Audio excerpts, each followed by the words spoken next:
নমস্কার বন্ধুরা, আবারও চলে এসেছি একটি নতুন রেসিপি নিয়ে। শীতের সবথেকে একটি জনপ্রিয় রেসিপি পিঠে, বিশেষ করে বাঙালিদের। তো আজকে বানাবো ক্ষীর দিয়ে চাল এবং ডালের পাটিসাপটা।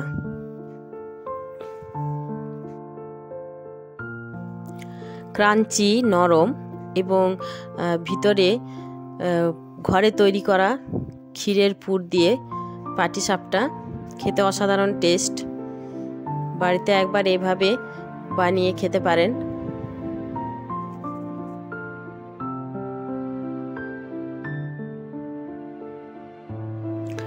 তো পারফেক্ট সরু চাকলি বা পাটিসাপটা বানানোর জন্য প্রথমে পরিমাপটা দেখিয়ে নিই। এখানে আমি সেদ্ধ চাল নিয়েছি। সেদ্ধ চালগুলো সারা রাত জলে ভিজিয়ে রেখেছিলাম, ভিজিয়ে রেখে ছেঁকে নিয়েছি। আর নিয়েছি আতপ চাল। আতপ চাল মানে এখানে আমি নিয়েছি গোবিন্দভোগ চাল। তো সেটা নিয়েছি, সেটাও জলে ভিজিয়ে রেখেছিলাম রাতভর। আর নিয়েছি বিউলির ডাল। এখানে বিউলির ডালের জায়গায় আপনারা মুগের ডালও ব্যবহার করতে পারেন। তো এরপর পরিমাণটা বলে দিই।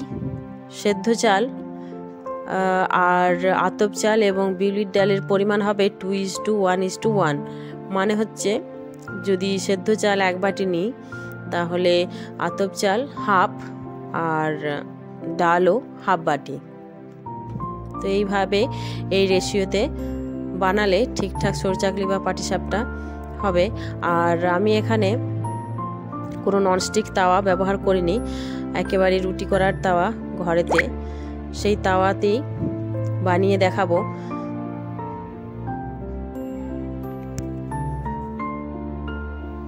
তো প্রথমে এই জন্য আমি সেদ্ধ চাল আর আতপ চাল একটা মিক্সিতে দিয়ে প্রথমে শুকনো গুঁড়িয়ে নিলাম।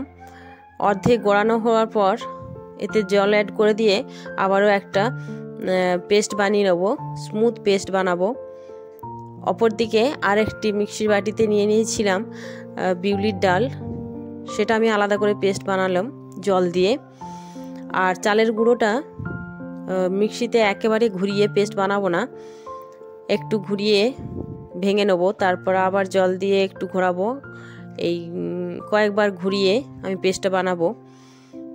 এরপর দেখুন চালের পেস্ট একটা বাটিতে নিয়ে নিচ্ছি। এখানে আমি 4 চামচ নিচ্ছি, তার সঙ্গে 2 চামচ অবশ্যই ডালের বাটা দিয়ে দেবো।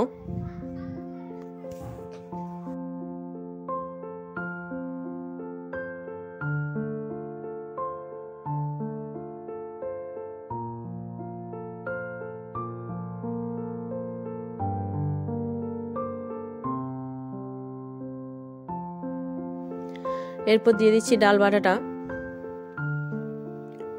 2 চামচ, 2 থেকে আড়াই চামচ দেবো।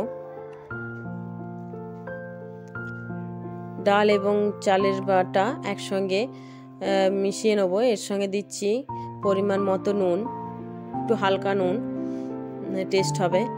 আর তার সঙ্গে দিয়ে দেবো নলেন গুড়,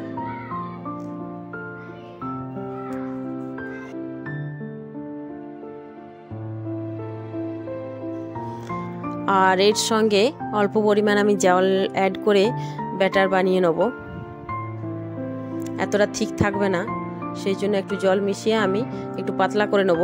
এখানে জলের পরিবর্তে আপনারা নর্মাল দুধও ব্যবহার করতে পারেন, তাহলে টেস্ট আরও ভালো হবে।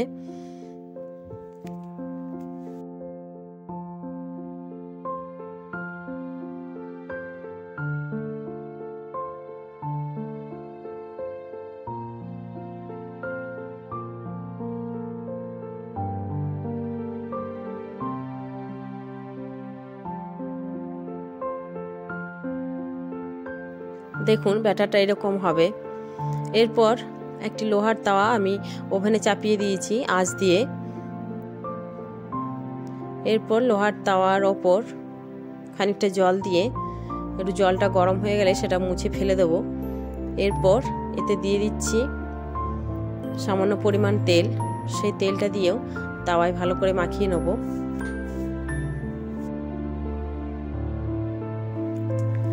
এখানে আমি একটা আলুর অর্ধেক কেটে নিয়েছি, সেই আলুটা তেলে ডুবিয়ে এখানে আলু দিয়ে তেলটা মাখিয়ে নিলাম। এরপর এতে দিয়ে দিয়েছি ব্যাটারটা দিয়ে ডাবুর পিছন দিকটা করে আমি মেলে নিচ্ছি। মিডিয়াম আঁচে আমি এটা বানিয়ে নেব। এরপর এর চারিপাশে একটু সর্ষের তেল ছিটিয়ে দিয়েছি, আর ওপরেও 2-4 ফোঁটা সর্ষের তেল দিয়ে একটু ব্রাশ করে নিয়েছি। এরপর এর ওপরে একটু ক্ষীর পুর দিয়ে আমি এভাবে উল্টে সেঁকে নেব।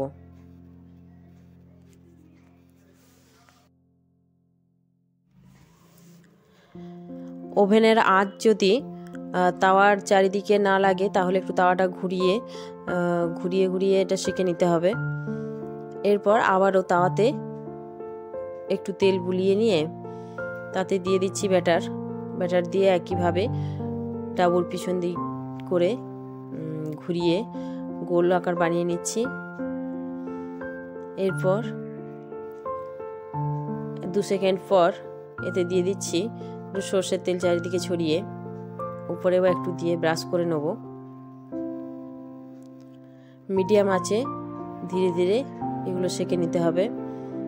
এরপর এতে দিয়ে দিচ্ছি ক্ষীর।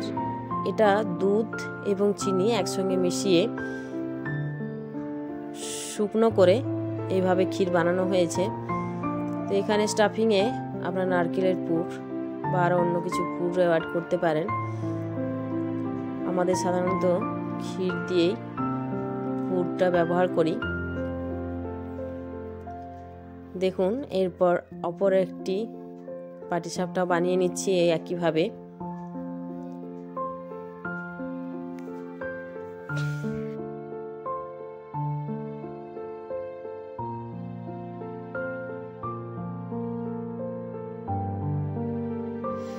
ওই একইভাবে একটা পাটিসাপটা হওয়ার পর তাওয়ায় একটু পরিমাণ জল বা ভিজে কাপড় দিয়ে একটু মুছে নিয়ে তার উপর একটু তেল ব্রাশ করে নিয়ে তারপর ব্যাটার দিয়ে এইভাবে গোল বানিয়ে পাটিসাপটাগুলো বানিয়ে নেব।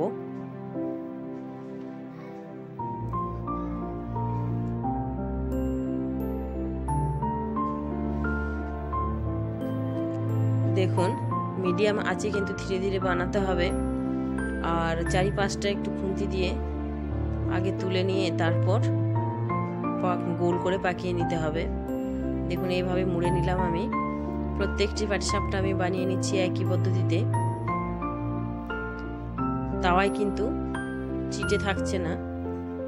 এখানের যে অংশটা আছে আসলে তাওয়ার একটু ঘুরিয়ে ফিরিয়ে সেঁকে নিতে হবে, কারণ ওভেনের আঁচ পুরো তাওয়ার চারিদিকে হয় না। তো সেই জন্য তাওয়াটা একটু ঘুরিয়ে ফিরিয়ে সেঁকে নিতে হবে। দেখুন, সব পাটিসাপটা আমি বানানো হয়ে গেল। আরও অবশ্য পরে বানিয়েছি, কিন্তু সেগুলো আর ভিডিও শ্যুট করিনি, অনেক বড় হবে ভিডিও। তো এইভাবেই আপনারা বাড়িতে অবশ্যই একবার পাটিসাপটা বানিয়ে খাবেন। খেতে অসাধারণ লাগবে এবং সফটও হবে, আর ক্ষীরের স্টাফিংয়ের জন্য এটা খেতে আরও সুস্বাদু হয়। তো এতক্ষণ আমার পাশে থাকার জন্য সকল বন্ধুদের অসংখ্য ধন্যবাদ। পছন্দ হলে আমার ভিডিওটি লাইক এবং শেয়ার করবেন।